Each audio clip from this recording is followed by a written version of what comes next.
Bom dia! Depois de ver as características e os principais autores do modernismo em suas três fases, agora nós vamos começar a estudar a literatura brasileira contemporânea. Diante do surgimento da internet, nós vemos a velocidade da informação e o advento da globalização. Isto muda o contexto histórico e, se muda o contexto histórico, a literatura vai acompanhar essas mudanças. Então, nós temos o fim do modernismo e início da literatura contemporânea por volta da década de 70. Ou foi uma época do aumento das diferenças das classes sociais, porque foi uma época de extremos, enquanto muitas partes do planeta viviam suas guerras civis, fome, AIDS na África, outros países viviam uma época de grande desenvolvimento, fazendo uma contradição. No Brasil, nós estávamos vivendo o regime militar, mas, no entanto, uma intensa produção cultural se deu naquela época. Na literatura, nós vemos que o avanço das tecnologias acabou, né, com um conceito entre arte culta e arte popular, porque agora, com o advento da televisão e da internet, a arte se tornou acessível a qualquer um. Então, todos podem usufruir desse meio tecnológico para conhecer museus, né? Para ver arte, para ver concertos, para ver exposições. Então, a tecnologia ajudou a dissipar um pouco esse conceito. O que importa mesmo nessa época de literatura contemporânea é que a arte consiga se comunicar. Então, a comunicabilidade será a palavra-chave da literatura contemporânea. Então, essa literatura, né, diante desse novo olhar, dessas novas perspectivas tecnológicas, ela vai fazer uma incorporação de todas as estéticas estudadas. O que o modernismo quis começar do zero, a literatura contemporânea, então, vai fazer um sincretismo de todas essas escolas, mas de uma forma inovadora. Entre as características desta fase da literatura, nós vamos ver que ela ainda vai tentar resistir ao status quo. Ela vai querer revisionar ou descartar conceitos pré-estabelecidos, rótulos.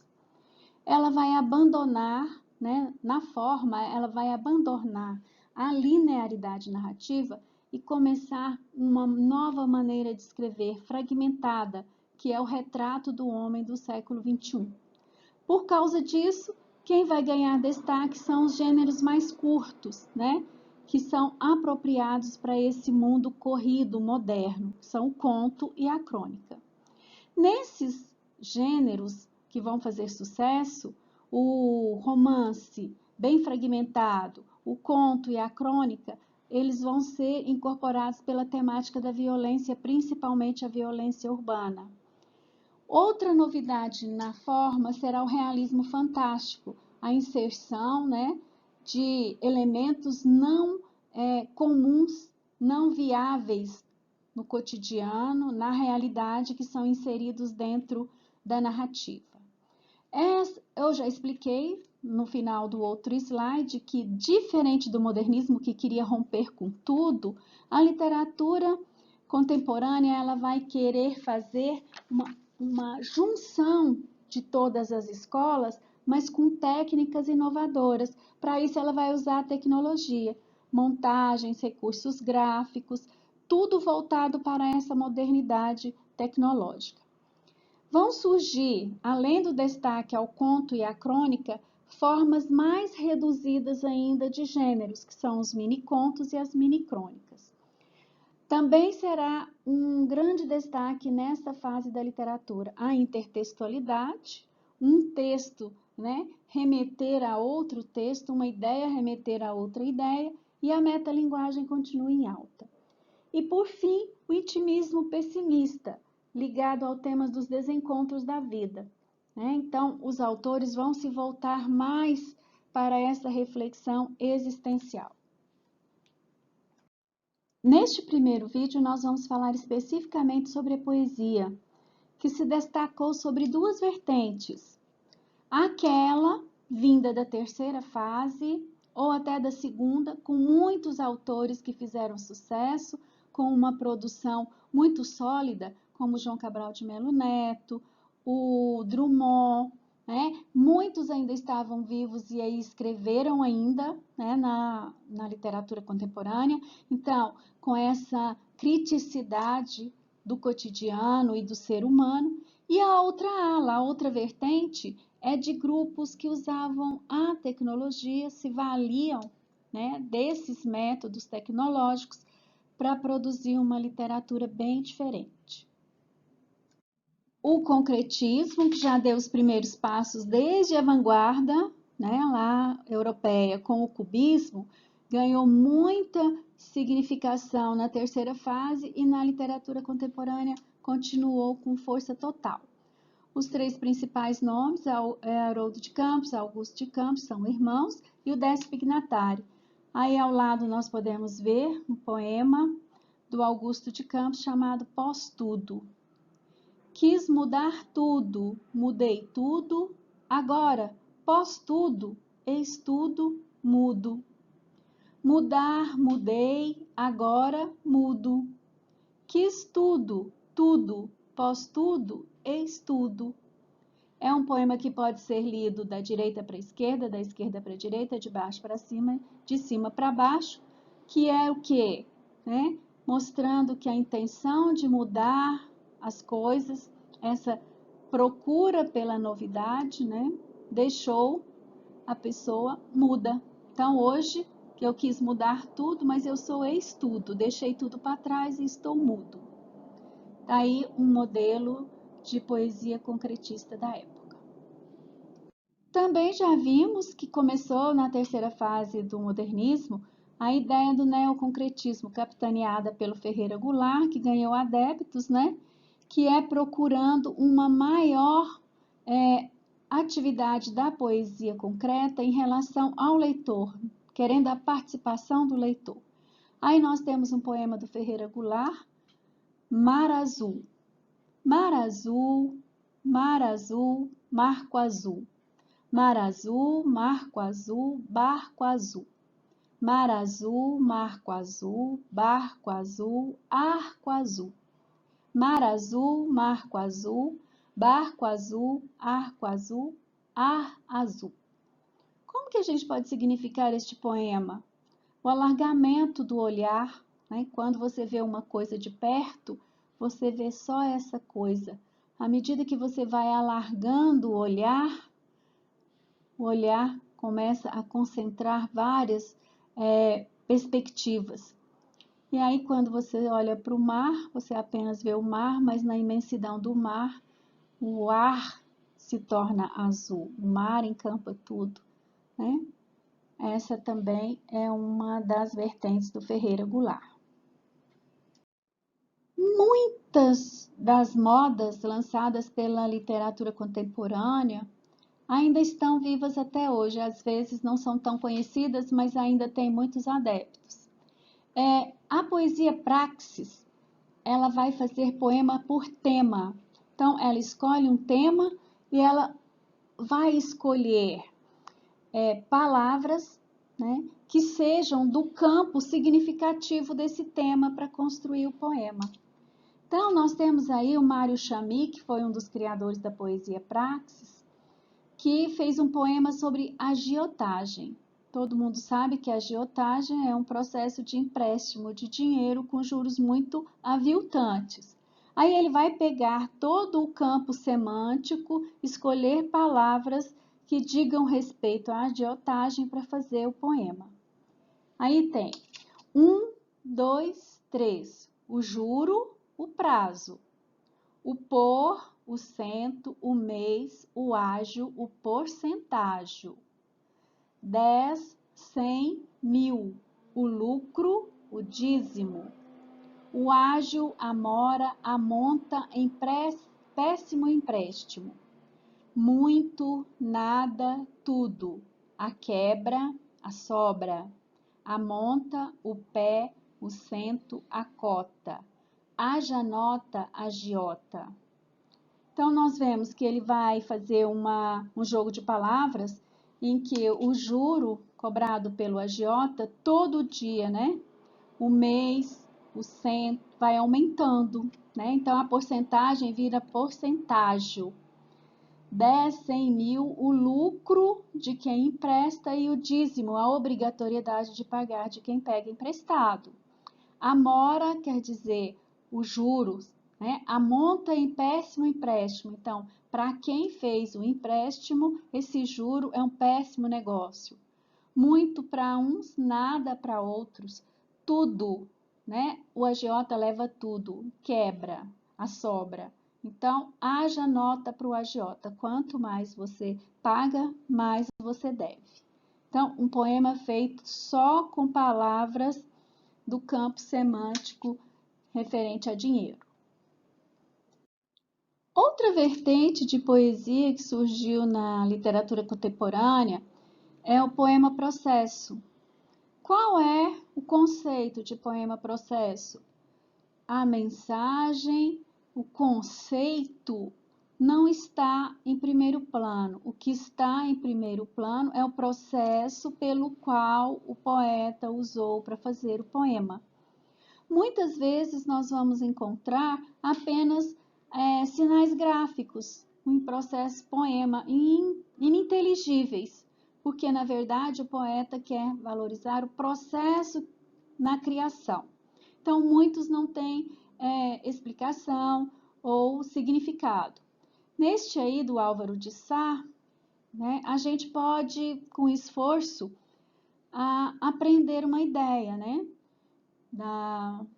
O desenho que é significativo do pensamento, quando a gente vai fazer uma fala ou um pensamento num desenho, está todo recortado, né? Então, a gente pode aprender deste poema que o pensamento ele é feito de várias faces, né? De vários pedaços, de várias nuances, de várias coisas que você pega no seu dia a dia, na sua experiência para formar o seu pensamento, a sua ideia. A poesia social, que foi o carro-chefe da terceira fase do modernismo, continua em alta. Então, diferente do concretismo que vai se expressar pelo objeto, na poesia social, o que o poeta quer é levar ao leitor comunicar. O que ele quer comunicar é o conteúdo social, né? A crítica social. E aí, nisso, Ferreira Goulart ainda continua muito ativo e vai escrever muito ainda na literatura contemporânea. E um dos poemas mais famosos escrito pelo Ferreira Goulart nesta época, Poema Brasileiro. No Piauí, de cada 100 crianças que nascem, 78 morrem antes de completar 8 anos de idade. No Piauí, de cada 100 crianças que nascem, 78 morrem antes de completar 8 anos de idade. No Piauí, de cada 100 crianças que nascem, 78 morrem antes de completar 8 anos de idade. Antes de completar 8 anos de idade, antes de completar 8 anos de idade, antes de completar 8 anos de idade, antes de completar 8 anos de idade. Esse poema é muito difundido, cai muito em provas, em concursos, porque ele é muito atual, né? Ele imita a lead de uma notícia, né? O título de uma manchete, e seja lá de que maneira for que essa notícia é dada, ela é sempre repetida, sempre repetida. Isso quer dizer, as notícias não mudam, o contexto muda, mas a notícia não muda. Há sempre alguém morrendo antes de 8 anos de idade. Pode ser no Piauí, pode ser em Minas, pode ser em São Paulo, pode ser 78, pode ser 80, pode ser 70, pode ser antes de completar 8, pode ser antes de completar 12.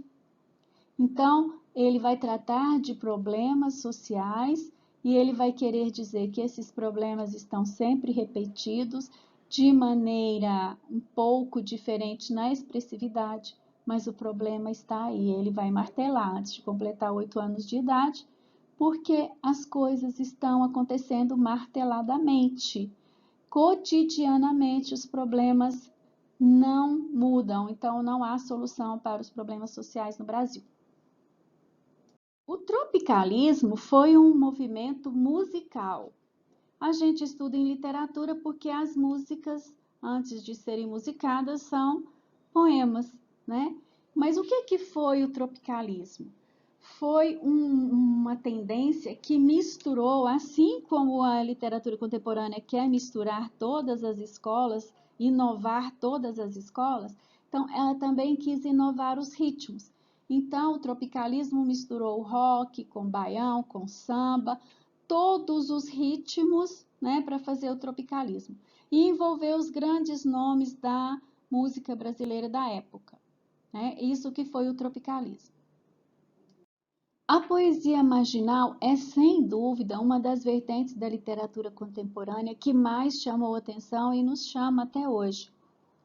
Diante do contexto histórico da época, por causa não só do regime militar, mas também de querer inovar e de comunicar, a intenção da literatura era a comunicabilidade, a poesia marginal se chama poesia marginal porque o processo de atingir o público não foi o convencional.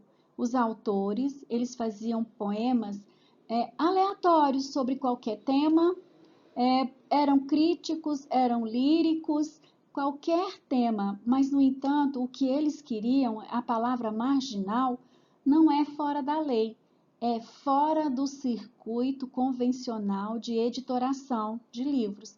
Então, eles não queriam que as obras passassem pelo crivo das editoras, pela censura, por nenhuma regra. Então, se chamou marginal porque ficou à margem do mercado editorial. Então, eles usavam as maneiras mais inusitadas para escrever poemas, panfletos, pregavam em muros, distribuíam em porta de entidades, de escolas, de restaurante. Então, era uma poesia marginal porque não queria passar pelo crivo da editoração. Nós temos o Paulo Leminski, um desses representantes da poesia marginal. Aqui nós temos um poema dele. Aqui nesta pedra, alguém sentou olhando o mar. O mar não parou para ser olhado. Foi mar para tudo quanto é lado. Isso é um conselho, né? Não fique aí sentado olhando para a vida, porque a vida não vai olhar para você. Quando você assustar, a vida já te levou, né? Então, um poema dito inocente, mas tinham também naquela época os poemas críticos, com envolvimento político, só que todos tinham a mesma finalidade, né? Não passar pelo crivo da editoração. Então, eles distribuíam, escreviam em muro, escreviam em panfleto, ou chamada também a literatura de mimeógrafo, porque era passado no mimeógrafo e não nas máquinas de impressão das editoras. Esta apresentação está longe de demonstrar a grandeza da nossa literatura contemporânea. Ficaram de fora nomes como Ariano Suassuna, Cora Coralina, Cacaso, Carlos Nejar, Afonso Romano de Santana, Ana Cristina César, Chacal, que em outra oportunidade nós podemos falar. Infelizmente, o tempo é muito curto para falar de todos. Mas, se você quiser, pode fazer uma pesquisa que você vai encontrar muitos autores que fizeram a grandeza dessa parte da nossa literatura também.